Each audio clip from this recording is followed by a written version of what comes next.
I guess the first thing that I could ask is like, I'll show you. So Hmm. if I play a C chord and then I remove the C from the B string, Hmm. that's a C7, right? C major 7. C major 7. Yeah, yeah.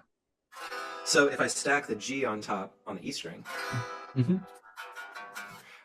it's still a C7 just with a G stacked on top. Is that accurate? Yeah, yeah. There's a little bit. Yeah, I can weigh in on that like a little bit. That's pretty much what it is, but I can clarify the language a little bit. Also, as far as like C7 versus C major 7, Mhm. so I totally I get what you're like. I totally get what you mean when you say those things. C7 on its own, or like a 7 chord, tends to be like shorthand for like a dominant 7 chord. And so Gotcha. yeah, and so if you say C7, a lot of people will think that you mean like that there's a B flat in there. Yeah, I wrote that down last time because we had It's talked about yeah, it. yeah, it's all good. It's just a quick point of clarification. Yeah, Yeah. I'll have to remember where I put that. But yeah, I do remember that. So I'll mind my language. Oh yeah, Um, no, it's all good. Okay, and then we can talk about what's going on with the G and the bass also. sure, yeah. Yeah, yeah. So in C, Hmm. that's B. So C, oh, Yeah. that's all the notes in C. Hmm. And then the G would be what would you say? The fifth? Exactly. Yeah, yeah. Yeah. Okay. Yeah. Okay. So we can describe what the chord is by describing the guitar voicing that we're using, which in Hmm. this case we could call like a C over G.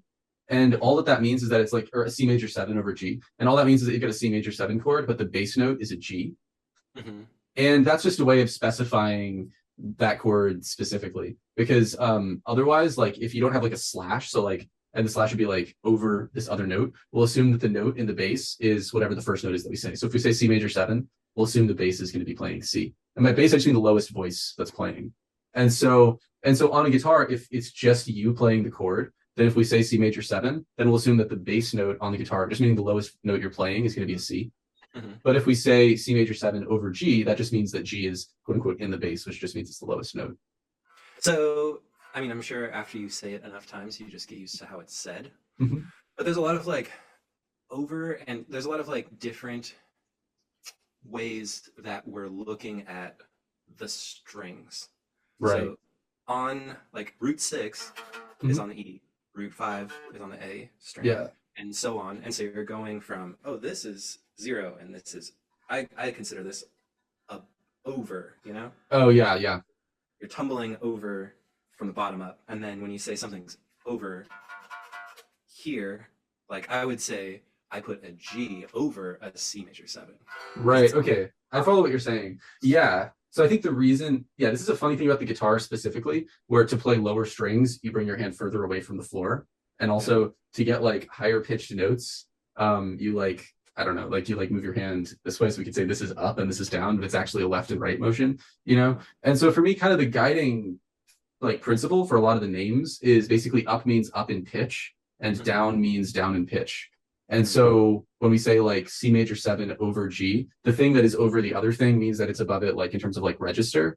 And so like on a piano, that's or registers meaning like high notes versus low notes. And so like on a piano, that's very clear. And on a guitar, it's totally counterintuitive.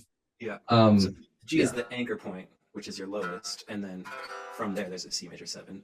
Yeah, yeah. And I totally agree though that the names are really like I mean it's weird. It's like yeah, and another instrument that I've heard this talked about is like with like the cello that like to play a high note, you bring your hand closer to the floor. So like your hand goes up to play low and down to play high, which is just kind of like a funny it's like a funny contradiction in how the instrument is laid out.